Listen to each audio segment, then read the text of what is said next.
بسم اللہ الرحمن الرحیم۔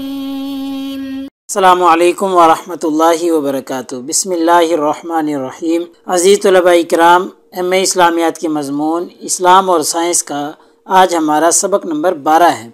جس کا عنوان ہے ابن الہیثم کا تعارف۔ تو نیا سبق شروع کرنے سے پہلے ہم پچھلے سبق یعنی سبق نمبر 11 کا خلاصہ دیکھتے ہیں۔ پچھلے سبق میں ہم نے سب سے پہلے محمد بن زکریا الرازی کے طبی کارنامے پڑھے تھے، جن میں بے شمار طبی کارناموں پر ہم نے تفصیلی گفتگو کی تھی، اور ان کے بے شمار ہم نے کارنامے جو کہ طب سے متعلق تھے وہ دیکھے تھے۔ اور ایسے ہی دوسری چیز پچھلے سبق میں ہم نے محمد بن زکریا الرازی کے طبی نچوڑ دیکھے تھے، جو انہوں نے اپنی زندگی کا نچوڑ نکال کے مریض کے لیے اور طبیب کے لیے جو ہدایات جاری فرمائی تھی وہ ہم نے دیکھی تھی 4-5 پوائنٹس کی صورت میں۔ اور ایسے ہی پچھلے سبق میں ہم نے بطور کیمیا دان ہونے کے جو رازی کے کارنامے تھے ان کو تفصیلاً دیکھا تھا، اور ہم نے پڑھا تھا کہ محمد بن زکریا الرازی صرف ایک طبیب ہی نہیں بلکہ وہ ایک بہت بڑے کیمیا دان بھی تھے۔ اور پچھلے سبق میں ہم نے دیکھ لیا کہ جابر بن حیان کے بعد دوسرے بڑے کیمیا دان ان کو شمار کیا جاتا ہے۔ تو آج کے اس سبق میں انشاءاللہ ہم سب سے پہلے ابن الہیثم کی پیدائش کے بارے میں گفتگو کریں گے، جس میں ان کی تاریخ پیدائش، جائے پیدائش وغیرہ پر تفصیلی گفتگو کی جائے گی، اور پھر انشاءاللہ ان کی ابتدائی زندگی اور ابتدائی حالات کے بارے میں گفتگو کریں گے، اور پھر ایسے ہی ان کی تعلیم و تربیت کے حوالے سے بات کی جائے گی کہ انہوں نے تعلیم و تربیت کہاں سے اور کس طریقے سے حاصل کی تھی، اور انشاءاللہ پھر ہم ان کی تصانیف پر گفتگو کریں گے کہ ان کی کون کون سی اہم تصانیف ہیں، اور آخر میں انشاءاللہ ہم ان کی وفات کے بارے میں گفتگو کریں گے، تاریخ وفات اور جائے وفات وغیرہ۔ تو سب سے پہلے ہم ان کی پیدائش کے بارے میں گفتگو کرتے ہیں۔ تو ابن الہیثم جو تھے ان کا سن ولادت 354 ہجری ہے، اور جائے پیدائش جو ہے وہ بصرہ ہے، یعنی بصرہ میں 354 ہجری میں آپ پیدا ہوئے تھے۔ اگر ہم دیکھیں کہ مشرق اور مغرب میں یہ کن ناموں سے مشہور ہیں، تو ابن الہیثم کے نام سے تو یہ مشرق میں مشہور ہیں، اور الہیثم کے نام سے یہ مغرب میں مشہور ہیں، یعنی مغرب میں ان کو الہیثم کے نام سے یاد کیا جاتا ہے۔ ایسے اب ہم ان کی ابتدائی زندگی کے حالات کے بارے میں بات کرتے ہیں کہ انہوں نے اپنی ابتدائی زندگی کس طریقے سے اور کہاں پر گزاری۔ تو چونکہ آپ بصرہ میں پیدا ہوئے تھے تو اسی شہر میں آپ نے جو اپنی ابتدائی تعلیم تھی وہ حاصل کی تھی، اور ابتدائی تعلیم حاصل کرنے کے بعد ایک وہیں پر مقامی سرکاری نوکری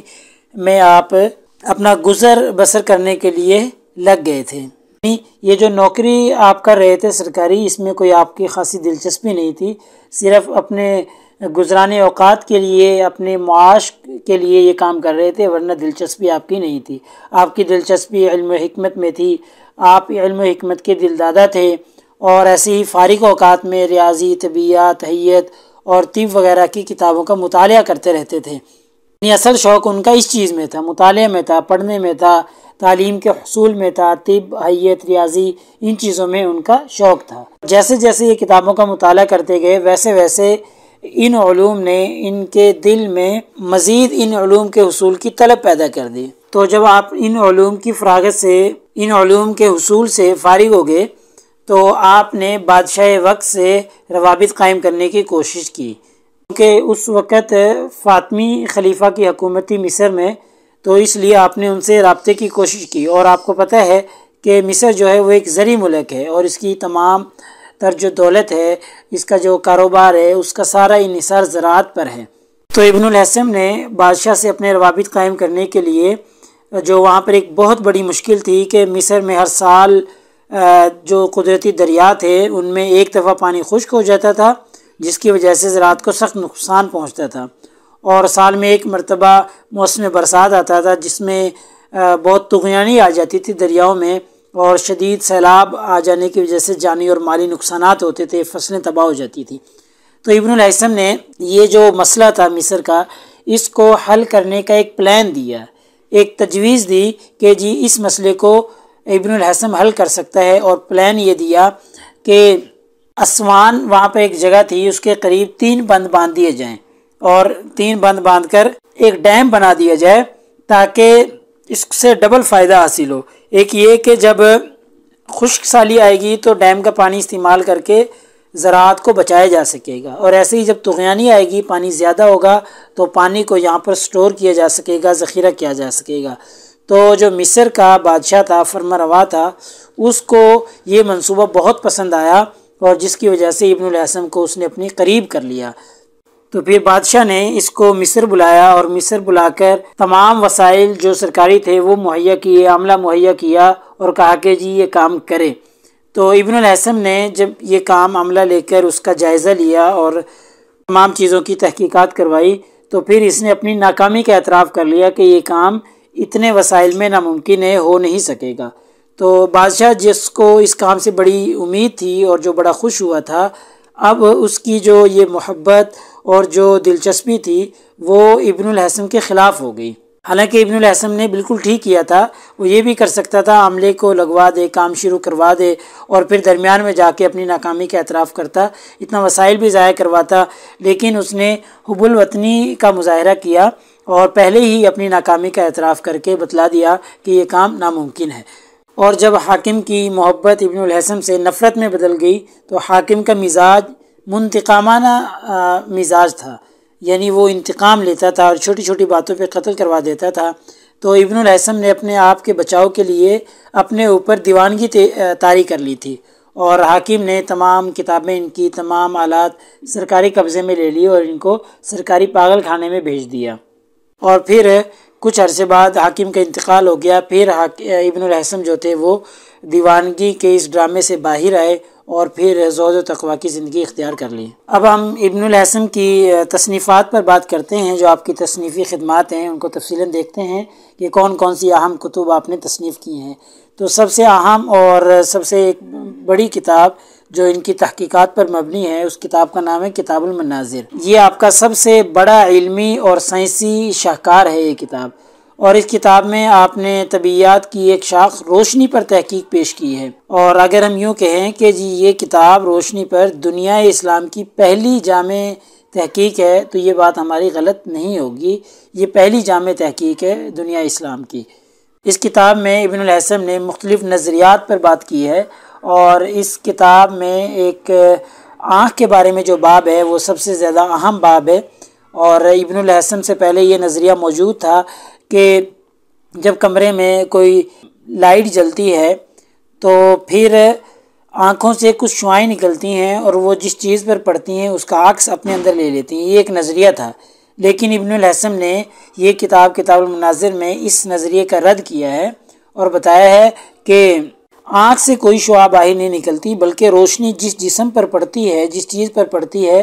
اس سے ٹکرا کر واپس آتی ہے، اور جب وہ کسی دیکھنے والے کی آنکھ میں پڑتی ہے تو پھر اس کو نظر آنا شروع ہو جاتا ہے، اور یہ نظریہ آج کی موجودہ تحقیق کے عین مطابق ہے۔ اس کے علاوہ کتاب المناظر میں آنکھ کے بارے میں، روشنی کے بارے میں، حرارت کے بارے میں بہت سی تحقیقات پیش کی گئی ہیں، اور بہت سی آج کی جدید تحقیق کے بعد درست ثابت ہو رہی ہیں۔ کتاب المناظر کے علاوہ ابن الہیثم نے اور بھی بہت سے مضامین میں کام کیا ہے، جن میں منطق، اخلاقیات، سیاسیات، شاعری، موسیقی، علم کلام وغیرہ، یعنی ان تمام مضامین میں آپ نے قلم اٹھایا ہے اور آپ کی تحریریں موجود ہیں، اور آپ کی زیادہ تر جو تصانیف ہیں وہ بصریات، حیت اور ریاضی سے متعلق ہیں۔ اس کے علاوہ بھی ان کی مختلف تحریرات ہیں، جیسے کتاب فی حساب المعاملات، کتاب فی التشریع، کتاب فی المزاج، کتاب فی البرہان، کتاب فی النبض الکبیر، کتاب فی الصوت، کتاب فی حیت العالم، یعنی اس کے علاوہ بھی ان کی بے شمار کتابیں ہیں جو کہ مختلف مضامین پر انہوں نے تحریر کی تھیں۔ اگر ہم آپ کی وفات سے متعلق بات کریں تو 430 ہجری میں آپ کی وفات ہوئی، اور جیسا کہ ہم پہلے پڑھ چکے ہیں کہ بصرہ میں آپ پیدا ہوئے تھے اور آپ کی وفات قاہرہ میں ہوئی، یعنی مصر میں، کیونکہ ہم نے پیچھے بھی پڑھا تھا کہ یہ بادشاہ سے قربت حاصل کرنے کے لیے مصر میں چلے گئے تھے اور پھر وہیں پر مقیم ہو گئے، اور پھر قاہرہ میں ہی ان کی وفات ہوئی ہے۔ لہٰذا ہمارے آج کے اس سبق کا خلاصہ یہ نکلا کہ آج کے اس سبق میں ہم نے سب سے پہلے ابن الہیثم کی تاریخ پیدائش اور جائے پیدائش پر گفتگو کی ہے، اور پھر دوسری چیز آج کی سبق میں ہم نے پڑھی ہے کہ ان کی ابتدائی زندگی کیسے گزری، انہوں نے ابتدائی زندگی میں کیا کیا واقعات ان کے ساتھ پیش آئے اور کیا کیا انہوں نے کام سر انجام دیے۔ ایسے ہی پھر تیسری چیز ان کی تعلیم و تربیت کے حوالے سے ہم نے بات کی ہے کہ ان کی تعلیم اور تربیت کہاں پر انجام پائی، اور پھر ہم نے ان کی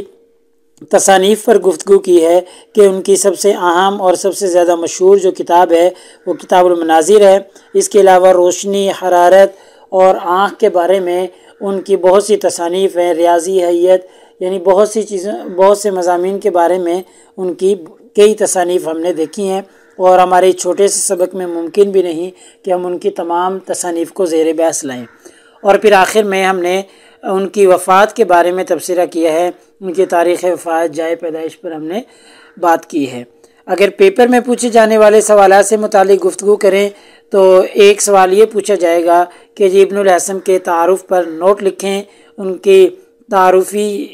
جو ہے حیثیت بیان کریں، اور ایسے ہی بعض دفعہ یہی سوال ان کے کارناموں اور سائنسی ایجادات کے حوالے سے بھی پوچھ لیا جاتا ہے، یعنی ابن الہیثم کا تعارف لکھیں اور ان کی ایجادات اور ان کے سائنسی کارناموں پر تفصیلی گفتگو کریں، تو اس وقت بھی ہمارے آج کے سبق کا جواب ہو جائے گا۔ تو اگلے سبق نمبر 13 میں انشاءاللہ ہم ابن الہیثم کے جو سائنسی کارنامے ہیں، جو ان کی ایجادات ہیں، جن میں انہوں نے پہل کی ہے، ان کو تفصیل سے دیکھیں گے کہ کن چیزوں میں یہ مشہور تھے اور ان کی کون کون سی ایجادات ہیں